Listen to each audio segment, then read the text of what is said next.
एक 36 साल का शख्स जिसकी एक बीवी और दो मासूम बच्चे थे। कम उम्र में शादी होने के कारण बीवी की उम्र केवल 27 साल थी। दोनों खुशी खुशी अपनी गृहस्थी चला रहे थे। पति परिवार का पालन पोषण करने के लिए शहर में एक सिक्योरिटी गार्ड की नौकरी करता था। उसका रोज घर अपने बीवी बच्चों के पास आना मुमकिन नहीं था, तो वो महीने में कभी कभार शहर से गांव घर आता था।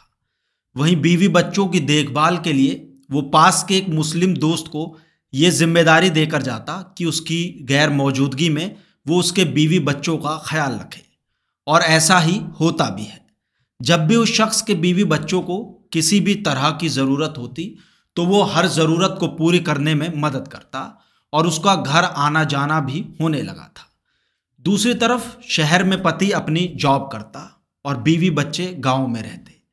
ऐसे ही दिन बीत रहे थे।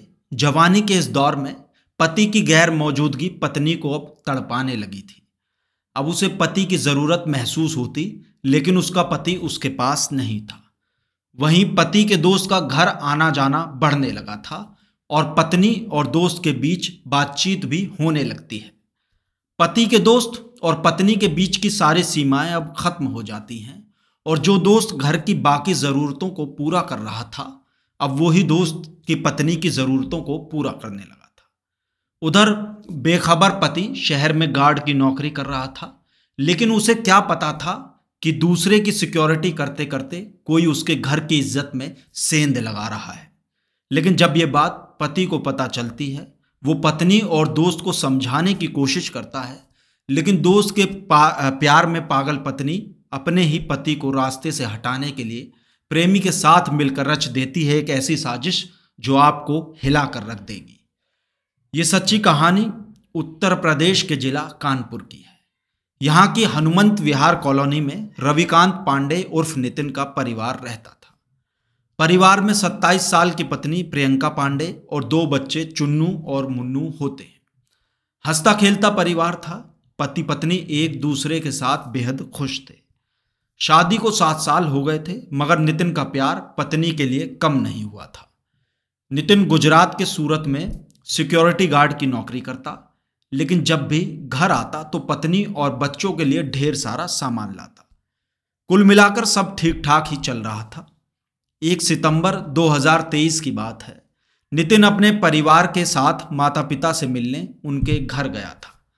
रात में करीब 8 बजे नितिन घर से बाहर निकला। उसके बाद उसका फ़ोन स्विच ऑफ हो गया।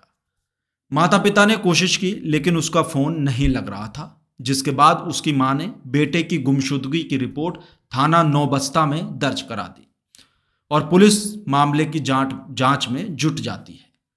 इसी बीच 3 सितंबर को नौबस्ता थाना पुलिस को फ़ोन पर सूचना मिलती है कि हंसपुरम में झाड़ियों में एक व्यक्ति का शव पड़ा हुआ है।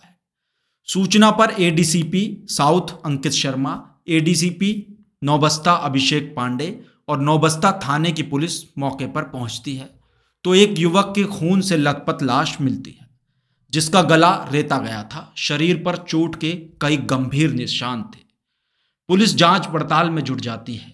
सबूत जुटाने के लिए फोरेंसिक टीम और डॉग स्क्वाड को भी बुलाया जाता है। मृतक की पहचान हनुमंत विहार निवासी रविकांत पांडे उर्फ नितिन के रूप में होती है। तो पुलिस के द्वारा परिजनों को सूचना दी जाती है तो परिजन भी मौके पर पहुंचते हैं। शव को देखकर चीख पुकार मच जाती है। नितिन के पिता राम बहादुर पांडे और मां शकुंतला से बेटे की किसी से दुश्मनी की बात पूछी जाती है तो वो मना कर देते हैं, पर अपनी बहू प्रियंका पर शक जताते हैं और कहते हैं कि बहू के किसी युवक के साथ अवैध संबंध है, उसी ने बेटे की हत्या कराई होगी। मां शकुंतला, मौसा सुशील पांडे, भाई समेत परिवार के अन्य लोगों ने सबसे पहला शक पत्नी पर ही जताया था।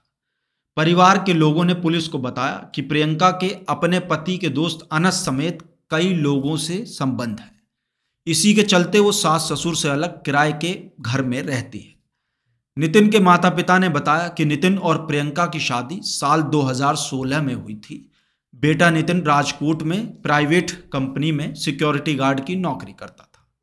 शादी के 2 साल बाद ही पत्नी और बेटा अपने बच्चों के साथ अलग किराए का कमरा लेकर रहने लगे थे। नितिन रक्षाबंधन से पहले 28 अगस्त को ही अपने घर आया था। रक्षाबंधन पर वो पत्नी प्रियंका और बच्चों के साथ गल्ला मंडी स्थित घर पर माता पिता के पास मिलने के लिए गया था। 1 सितंबर को प्रियंका के साथ वापस गंगापुर कॉलोनी लौटने के बाद अचानक नितिन लापता हो गया। परिजनों ने नौबस्ता थाने में नितिन की गुमशुदगी की रिपोर्ट भी दर्ज कराई थी। परिजनों की ये बात सुनकर पुलिस को नितिन की हत्या अवैध संबंधों के चलते होने का शक हो गया और इसी एंगल से फिर मामले की जांच की जाने लगी। नितिन की मां शकुंतला पांडे की तहरीर पर हत्या का मुकदमा दर्ज कर लिया गया और आगे मामले की तफ्तीश की जाती है। साथ ही मोहल्ले पड़ोस में भी नितिन की पत्नी प्रियंका के चाल चलन के बारे में भी पता किया जाता है। तो आस पड़ोस से भी पता चलता है कि नितिन के गुजरात में नौकरी करने के चलते उसके घर में खुलेआम कई लड़कों का आना जाना लगा रहता था। अनस नाम के युवक के साथ प्रियंका के अवैध संबंध की बात सामने आती है। इससे पुलिस ने प्रियंका की कॉल डिटेल्स और मोहल्ले के लोगों से पूछताछ के आधार पर सबसे पहले अनस को हिरासत में लिया और अनस ने पूछताछ के दौरान अपना गुनाह कबूल भी कर लिया। उसने पुलिस को बताया कि प्रियंका के साथ उसके अवैध संबंध थे और इसी के चलते दोनों ने मिलकर नितिन की हत्या कर दी। अनस के कबूलनामे के बाद पुलिस प्रियंका को गिरफ्तार करती है तो वो पूछताछ में पहले तो पुलिस को गुमराह करने की कोशिश करती रही, मगर बाद में सख्ती से पूछताछ करने पर उसने सारा सच उगल दिया।